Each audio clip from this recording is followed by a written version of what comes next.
आभा मंडल से कैसे जान सकते हैं दूसरे का स्वभाव? कहते हैं मन खुश हो तो सब अच्छा लगता है, और यदि मन ही उदास हो तो जीवन में कोई रस नहीं दिखता।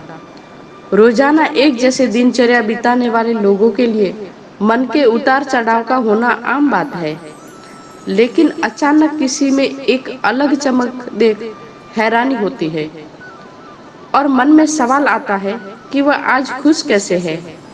क्या कुछ बात हुई? उसके निखरे चेहरे का क्या राज है? आखिर क्या है जो आज उसके आसपास सब कुछ काफी चमकदार सा लगता है? इसका कारण जान आप भी दंग रह सकते हैं। जिस तरह आपका मन आपके शरीर को ऊर्जा प्रदान करता है, उसी तरह से आपका शरीर भी आपके मन को एनर्जी देता है। यही कारण है कि कई बार लोग काफी खुश प्रतीत होते हैं।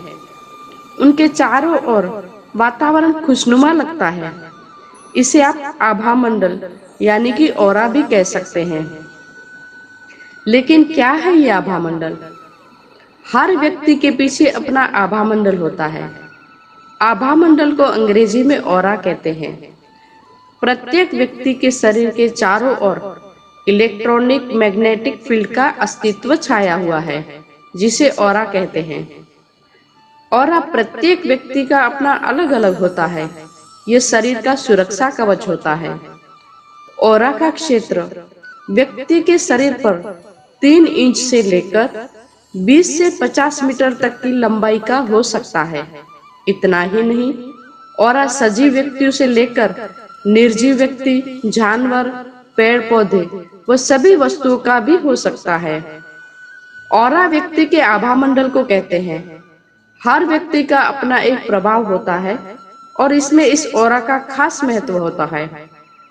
स्वयं को प्रभावशाली बनाने के लिए ऑरा का प्रभाव होना आवश्यक है। जीव अजीव सभी के इर्द गिर्द एक प्रकाश का घेरा होता है। जानवर, पेड़ पौधे, इंसान, वस्तु, पदार्थ सबके इर्द गिर्द एक प्रकाश पुंज होता है, जो हमें नंगी आंखों से नहीं दिखाई देता, परंतु वैज्ञानिक यंत्रों से इसे देखा जा सकता है। इसका फोटोग्राफ लिया जा सकता है और इसके प्रभाव क्षेत्र को नापा जा सकता है। आपने सभी देवी देवता या संत महात्मा की तस्वीर में सिर के चारों ओर सफेद प्रकाश का घेरा देखा होगा। यह उनका ऑरा क्षेत्र है। लेकिन यह केवल सिर पर ही नहीं होता, बल्कि पूरे शरीर के चारों तरफ होता है, और यही उसका अपना ऊर्जा क्षेत्र है। प्रत्येक पदार्थ इलेक्ट्रॉन व प्रोटॉन से बना होता है, यानी नेगेटिव विद्युत अणु प्लस पॉजिटिव विद्युत अणु। ये कण निरंतर गतिमान रहते हैं। जड़ पदार्थ में इनकी गति कम होती है, जीवित में ज्यादा सक्रिय व कंपायमान होते हैं। इसलिए पेड़ पौधों, जानवर व व्यक्तियों में ऊर्जा को आसानी से देखा जा सकता है। मित्रों, आभा मंडल हमारा सुरक्षा का चक्र होता है। विज्ञान के स्तर पर समझने के लिए इसे हम एंटेना कहकर संबोधित कर सकते हैं। जैसे पुराने समय में तरंगों को कैच करके हमारे टीवी में भेजता था, हमारे आभा मंडल का भी यही कार्य है। यह ब्रह्मांड की तरंगों को कैच करता है।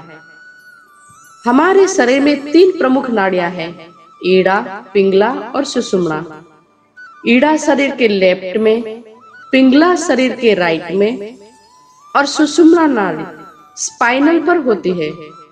जहां जहां ये तीनों मिलती है, उस जगह चक्र का निर्माण होता है।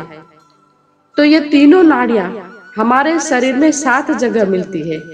इन्हीं 7 जगह हमारे चक्र होते हैं। जिस चक्र में अनबैलेंस आया, उस चक्र से संबंधित जगह पर बीमारी आएगी, तो इन्हीं 7 चक्रों की सुरक्षा परत आभा मंडल कहलाती है।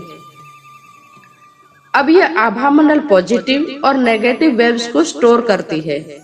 आपने जैसे शब्द सुने, उसके आधार पर आपका आभा मंडल पोषित होगा या क्षीण होगा।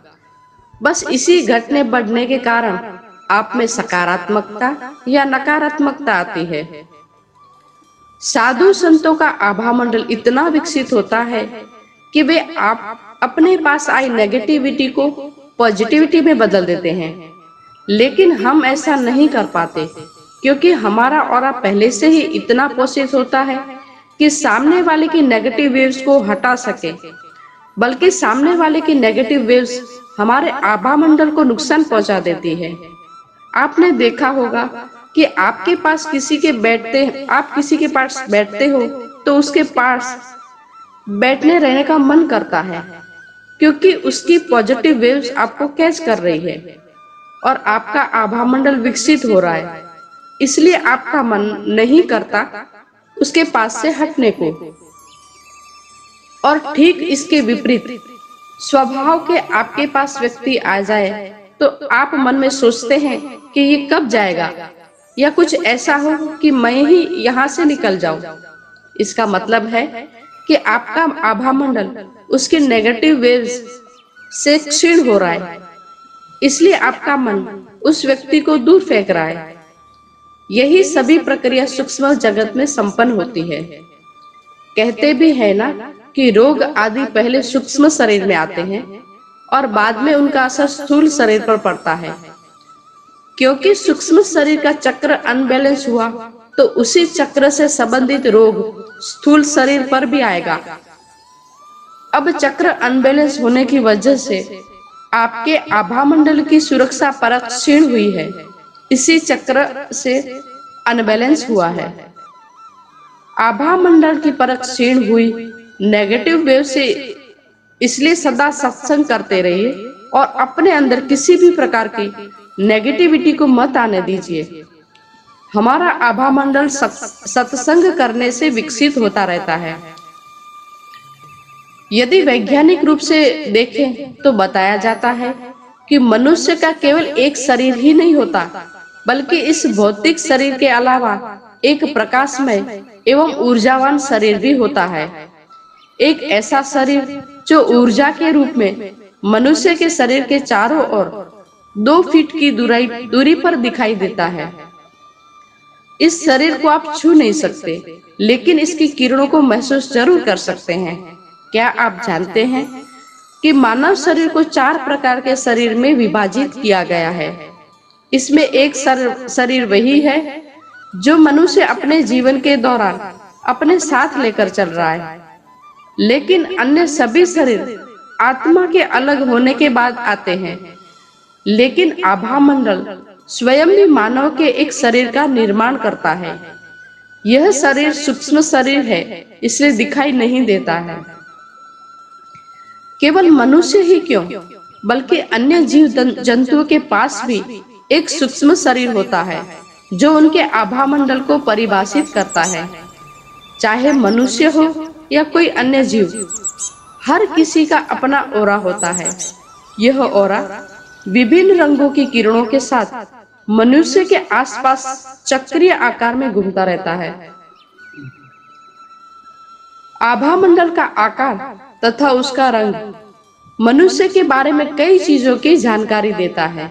क्या आप जानते हैं कि आभा मंडल की मदद से एक इंसान के चरित्र, उसके विचार तथा उसकी सोच का पता चलता है। यह आभा मंडल बताता है कि आपके सामने खड़ा इंसान किस प्रकार की सोच में गुम है।